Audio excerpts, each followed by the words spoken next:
Всем доброе утро. Дело в том, что я собираюсь сейчас поехать по делам.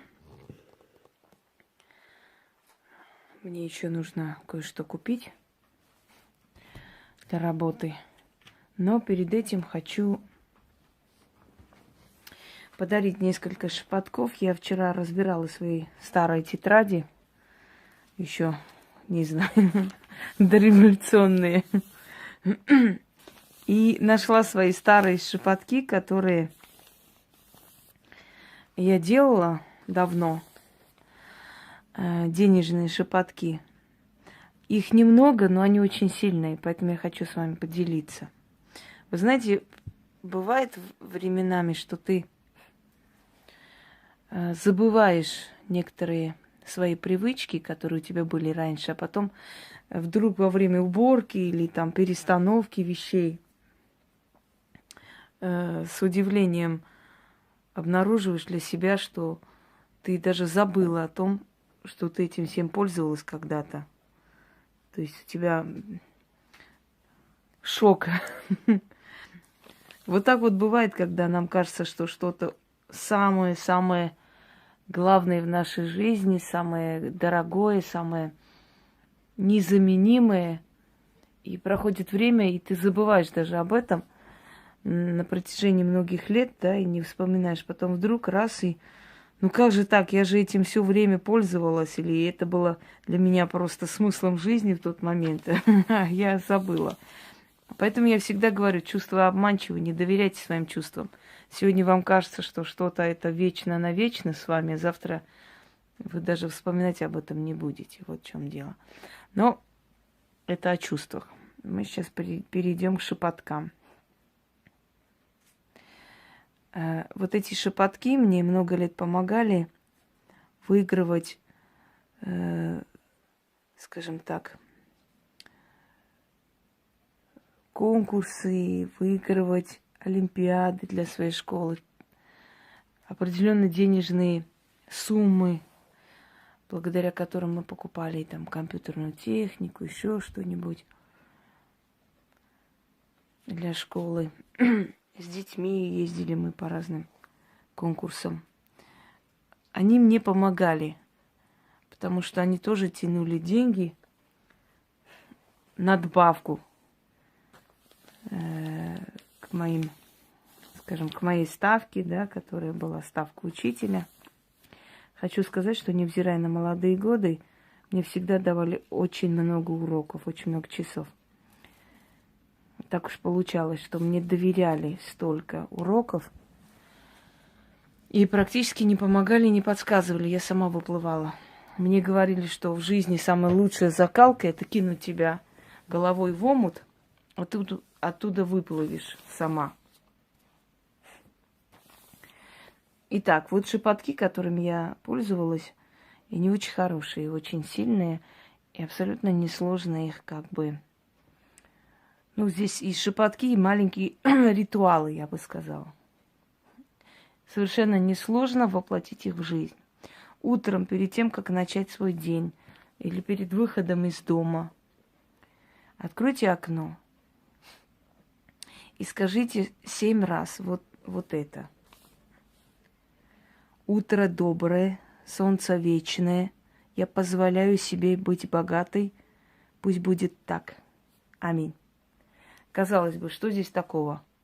А я вам скажу, вы подсознание свое открываете, потому что многие люди стесняются быть богатыми, хорошо жить. У них почему-то чувство вины перед теми, у кого там, кому даже хлеб не на что купить, а вот у меня уже 2-я машина, да, и так далее. Вот мне как-то и неудобно перед людьми. Чтобы этого не было.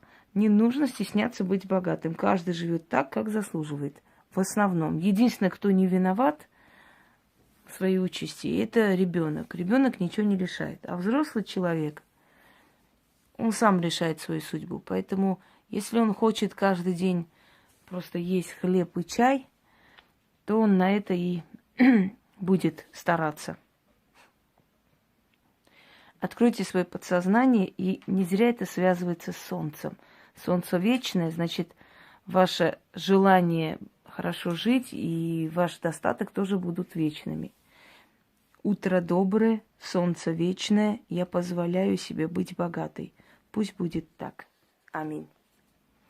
Говорите это и выходите из дома, чтобы у вас весь день дела шли как положено.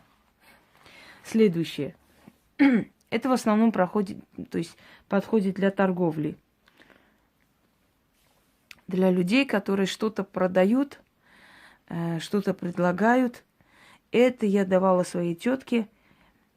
Она всю жизнь работает в торговле. И, между прочим, хвалила. Говорила, что очень даже неплохо. Ее начали подозревать, что она ведьма. А все, у кого что-то хорошее, да, в жизни происходит, что-то удачное, значит, ведьма, не просто так. Значит, у людей отложилось испокон веков, что только магия может человеку дать все то, что он хочет. Вот поэтому и считают, что слишком удачливые люди неспроста удачливы. Но силы магии помогают не ленивым людям, не жадным, не скупым. Понимаете?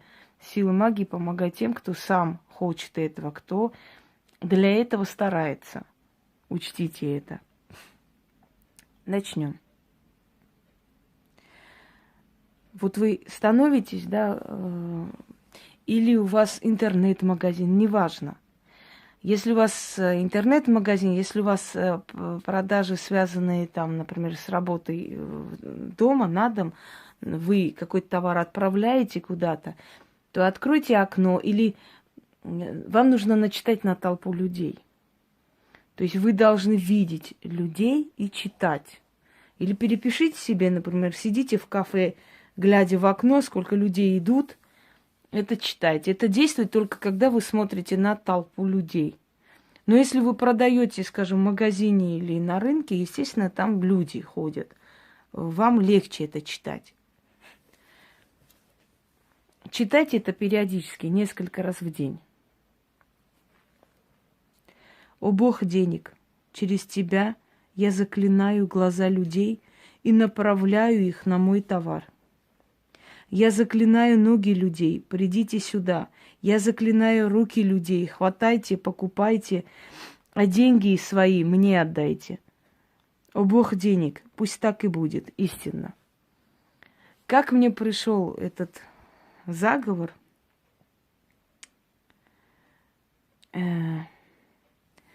Я просто, знаете как, человек творческий, и, может быть, это и не пришло мне просто так, мне это дали, мне кажется, что я сама до этого додумалась. Всякое может быть.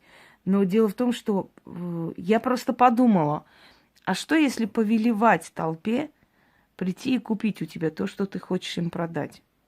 Вот направить их. А как направить? Ты не имеешь права сама направлять, и сил у тебя не хватит, если ты обычный человек, тем более. А денежный бог, который отвечает за торговлю, куплю-продажу, вот через него и направлять. То есть просить через него, чтобы ты могла направить глаза, ноги, руки людей на твой товар. Гениально! Не так ли? О Бог денег, через тебя я заклинаю глаза людей и направляю их на мой товар. Я заклинаю ноги людей, придите сюда. Я заклинаю руки людей, хватайте, покупайте, а деньги свои мне отдайте. О Бог денег, пусть так и будет, истинно. Теперь следующий, значит, заговор, ритуал маленький. И это имеет более древние корни. Так делали купцы, так делали люди, которые желали богатства. Считалось, что зеркало – это вход в потусторонний мир, и правильно считалось. И зеркало имеет особенность приумножать то, что видит. То есть, если вы подходите к зеркалу, постоянно говорите: ой, какая страшная, жуткая, да что ж такое, как я ужасно выгляжу, да что... Вы со временем заметите, что вы начнете стареть. Если вы подходите к зеркалу, вот вы видели людей, которые сами себя хвалят перед зеркалами? Может, это раздражает со стороны, но и это правильный прием. Ой, какая ты красивая сегодня, какая ты хорошая. и прочее, прочее. Они себя восхваляют, и вот эту эмоцию, которую они дали зеркалу, они получают 100 раз обратно себе.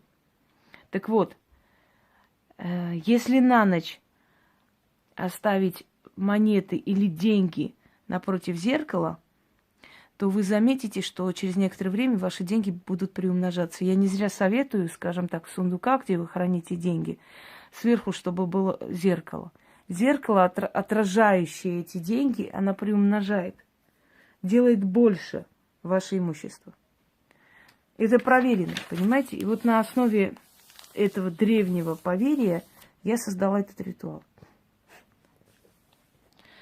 Возьмите какое-то количество денег или мелочь, если вы только мелочью располагаете в данный момент. Ну, лучше, если это будет, ну, скажем так, сотки, 1000 рублей и так далее. И вообще этот прием делайте часто. Оставляйте на ночь напротив зеркала деньги. Ну, постарайтесь так приспособить, чтобы деньги отражались в зеркале. Потому что получается зеркальный коридор, бесконечная такая шеренга денег. Некоторые вообще делают между двух зеркал. Можно и между двух зеркал это сделать, между прочим. Так вот, в зеркале отражаются деньги, а на утро берите просто эти деньги и положите в кошелек. Можете потратить, можете делать, что хотите. Просто вы заряжаете энергией умножения. Говорите. Нужно говорить столько раз, сколько вам лет. Как отражаются монеты на стекле зеркальном, так и умножаются деньги мои в жизни реальной. Как отражаются монеты на стекле зеркальном, так и умножаются деньги мои в жизни реальной. Скажите столько раз, сколько вам лет. Это небольшие заговоры, можно сказать. Оставьте на ночь. Утром возьмите, положите себе в кошелек эти деньги.